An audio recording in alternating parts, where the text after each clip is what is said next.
सबसे पहले मैं जीवित परमेश्वर को धन्यवाद देते हुए सर आपको हमारे YouTube channel living testimony of the east पर स्वागत करता हूं। धन्यवाद। सर आपसे मैं जानना चाहूँगा कि जो लीडर्स, एल्डर्स या यूथ्स जो फुल्ली एडल्ट्री या फोर्निकेशन में लिपटे हुए हैं, उनका चर्च सर्विस लीड करना, फ्रेश एंड वर्शिप कराना, संगीत बजाना और सैक्रामेंटल एक्टिविटीज़ कराना कितना सही है।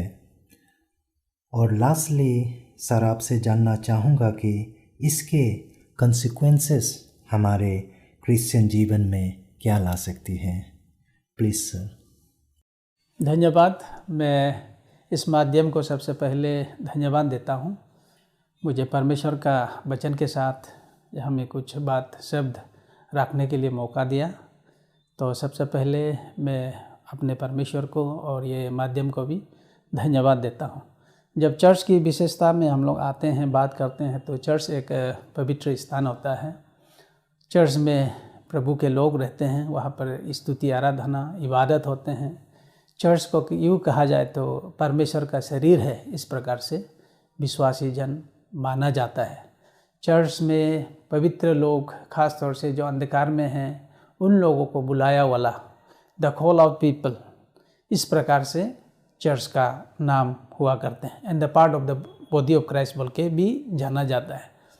तो इस विशेषता में चर्च में निश्चय ही हर काम पवित्रता से ही होता है।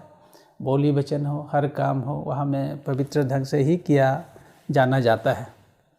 हाँ, इसमें अगर कुछ चीज़ ऑब्जेक्टेबल वाला, जैसे कि जो आप जहन में उसको एक्सेप्ट नहीं कर सकता है, जिसको आप देख के तकलीफ होता है, ऐसा कुछ दृष्टि या ऐसा कुछ काम चर्च में होता है तो यह गलत होगा। चर्च में ये सब तो मुनासिब नहीं होता है। चर्च जो है एक पवित्र स्थान है, लेकिन कोई अगर ऐसा करके अच्छा जीवन नहीं जी के वो चर्च को लीड कर सकता है कि नहीं। खास तौर से आपने पूछा सैक्रामेंटल ड्यूटी, जैसे कि लॉर्ड सपर हो गया, बैप्टिज्म हो गया, यह सब एक्टिविटी को कर सकता है कि नहीं, एक नंबर। दूसरी बात आपने कहा प्रेज एंड वर्शिप लीड कर सकता है कि नहीं। तो इस चीज़ को मेरे ख्याल से हम अपने आप को as a Christian, as a हम जो है church leader, as a praise and worship leader, हम अपने आप को ये सवाल को पूछना बहुत ज़रूरी है। वो इसलिए कि क्योंकि परमेश्वर हमें किस रूप से देखना चाहता है, कैसे हमें इस्तेमाल करना चाहता है, और हम किसके ऊपर में ये सेवकाई कर रहा है, ये बहुत इम्पोर्टेंट है समझना। मैं समझता हूँ परमेश्वर को हम लोग तौहीन नहीं कर सकते। बुक ऑफ गैलेटियन चैप्टर 6 वर्स 7 में कहता है, परमेश्वर का वचन ये बताती है कि आदमी जो बोता है उसी को काटता है।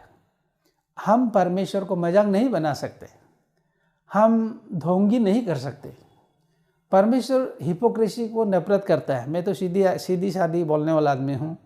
मैं तो यही चाहूँगा कि जो भी करता है मन से हो, पवित्रता से हो, कोई दिखावा ना हो, इसमें पवित्र नहीं हो के पवित्र जैसे वचन बोलना, काम करना, ये सब जो है अपने आप को हम लोग धोखा देना जैसा, परमेश्वर को एक झूठा या परमेश्वर को एक मजाक किया वाला जैसा है। और आप और हम मनुष्य जो है परमेश्वर का सृष्टि, हम लोग परमेश्वर को मजाक नहीं कर सकते। उसका कॉन्सिक्वेंसेस को देखा जाने से रोमन चैप्टर 1 वर्स 18 में भी आप देखने से मिलेगा। वो परमेश्वर का क्रोध को इन्वाइट करता है। एक दिन न एक दिन तो जजमेंट तो होने को है। तो इसीलिए पवित्रता के साथ में हम लोग मेंटेन करना बहुत ज़रूरी है। या आजकल का दौर में हम लोग देखा जाने से, मैं किसी का खिलाफ में तो नहीं हूँ किसी का, लेकिन समाज का कुछ कुछ ऐसा नियम है जो हमारा बाइबल स्टैंडर्ड के अनुसार ये नहीं गिरता है। मॉरलिटी बेसिस में जब हम लोग बात करता है तो आजकल न्यू ट्रेंड्स, न्यू स्टाइल में भी आदमी लोग रहन सहन को एडॉप्ट करते हैं न्यू मॉरलिटी का नाम से। जैसे कि अविवाहित का रूप में एक पति पत्नी का रूप में बेचते हैं, ये ट्रायल मैरिज का नाम से। मेरे ख्याल से ये भी बिब्लिकली या एक अच्छा समाज का ये एक उचित नियम नहीं है।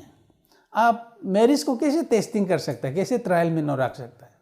समाज का कोई रिकॉग्नाइज नहीं है, कुछ भी नहीं है, लेकिन पति पत्नी का नाम से बेचता है। समाज भी आपको आपका परिवार भी मालूम नहीं है इस प्रकार से। वो किस लिए ऐसा है बोलने से, सिर्फ एक आगे चल के विवाहित जीवन अच्छा होगा कि नहीं उसको जस्ट टेस्टिंग करने के लिए बोलते। ये जो है इसको बिब्लिकली या बोलो देखा जाना चाहिए। फोर्निकेशन ये में एक्टिविटी में चला जाता है। फोर्निकेशन मतलब जो विवाहित नहीं होके कोई भी शारीरिक संबंध रखना मेल फीमेल में, वो उस कैटेगरी में चला जाता है। और आपका विवाहित होके दूसरा एक्स्ट्रा मैरिटल अफेयर रखना, अपना लास्टफुल डिजायर को फुलफिल करना, वो उसको जो है एडल्ट्री बोलते हैं। बाइबल क्या कहती है इसको? एक्सोडस चैप्टर 20 वर्स आपका 14 में बोलता है you shall not commit adultery. Mark chapter 10 verse 19 में भी क्लियरली बोलता है कि आप जो है एडल्ट्री कमिट ना करें। ये कमांडमेंट भी है। हम लोग इसके खिलाफ काम नहीं कर सकते। हमें वही करना है जो परमेश्वर का वचन हम लोगों को बताया है करना है। हमारा चर्च अगर किसी को डिसिप्लिनरी एक्शन में आया है या करता है, कोई कारणवश अगर गलती हुआ है, उसको सब एक्नॉलेज करके चर्च में एक्शन लिया है, डिसिप्लिनरी एक्शन में लाया है, तो वो आदमी डिसिप्लिन पीरियड में वो प्रेज एंड वर्शिप हो या टीचिंग प्रीचिंग हो, कोई भी सैक्रामेंटल ड्यूटी को वो नहीं कर सकता है। आप कुछ सवाल कीजिए, हम कुछ सवाल करना है कि हम परमेश्वर में योग्यता है कि नहीं। अगर ऐसा नहीं है तो हम अपने आप को धोखा दे, हम परमेश्वर को झूठा ठहरा रहा है। ऐसे होने से हम लोगों का आशीर्वाद नहीं है उसमें, उल्टा परमेश्वर का क्रोध को हम लोग इन्वाइट कर रहा है। एक बार जजमेंटल में एक दिन हम लोग आके परमेश्वर में आशीर्वाद जो पाना तो वो सब को हम लोग खो देगा। हम लोगों का कोई भी काम का जो है कुछ रिवार्ड उसमें मिलने के लिए नहीं है। इसीलिए ये आदमी कर सकता है, वो आदमी नहीं कर सकता है, मैं ये तो नहीं बोलूँगा। लेकिन चर्च से कोई डिसिप्लिनरी एक्शन लिया गया है तो वो आदमी नहीं कर सकता है। नहीं तो यहाँ में कौन किसको ढूंढे, कौन किसको जांच करेगा। लेकिन सबसे पहले वो ये समझता हूँ कि हम अपने आप को जांचना है, हम अपने आप को देखना है। पवित्र अपवित्र जो है हम लोग ऊपर में है। हमारे जहन, हमारा सोच, हमारा रहन सहन शुद्ध होकर हम परमेश्वर का महिमा करना है। परमेश्वर यही चाहता है कि, परमेश्वर का वचन ये कहता है कि be holy because I am holy. परमेश्वर यही कहता है। तो उस पवित्रता के साथ में आप होली परमेश्वर को होली ढंग से स्तुति आराधना करें। प्रेज एंड वर्शिप हो या सैक्रामेंटल ड्यूटी हो, कोई भी हो, परमेश्वर का महिमा के लिए अगर हम लोग ऐसा करता है, सबको आशीष होगा, लोगों को आशीर्वाद होगा, आप भी खुद आशीर्वाद पाएंगे, परमेश्वर का नाम जो है ऊंचा होगा। नहीं तो हम लोग परमेश्वर का नाम को नीचा गिराएंगे और पाप को जो है लोगों के आगे लाके खुद भी हम लोग पाप में जो है शर्म खाएगा। आपका प्रोवर्ब्स चैप्टर 14:34 में कहता है the righteousness lifted up God his holiness and the sin reproach the people, बोल के यहाँ में बताया गया है। धार्मिकता जो है परमेश्वर का नाम को ऊंचा करता है। अच्छा कर्म, अच्छा सोच, अच्छा रहन सहन परमेश्वर को ऊंचा करता है। लेकिन खराब चीज़ पाप जो है शर्म खिलाता है। अपने आप को भी खिलाएगा, समाज को भी खिलाएगा, अपने सराउंडिंग को भी खिलाएगा। इसीलिए पवित्रता के साथ में परमेश्वर को इबादत करें, स्तुति आराधना करें। मैं आपके सवाल के माध्यम से मैं इतना ही इस समय बोल पाऊँगा और बाकी बात अपना अपना जीवन है। हम लोग परमेश्वर में अच्छा अकाउंटेबिलिटी के साथ में रहना बहुत ज़रूरी है। Thank you so much. आपने कुछ समय मुझे समय दिया, अपने दिल की बात वचन के माध्यम से कुछ शेयरिंग करने के लिए मौका दिया, उसके लिए मैं तहे दिल से शुक्रगुजार हूँ और धन्यवाद व्यक्त करता हूँ। Praise the Lord.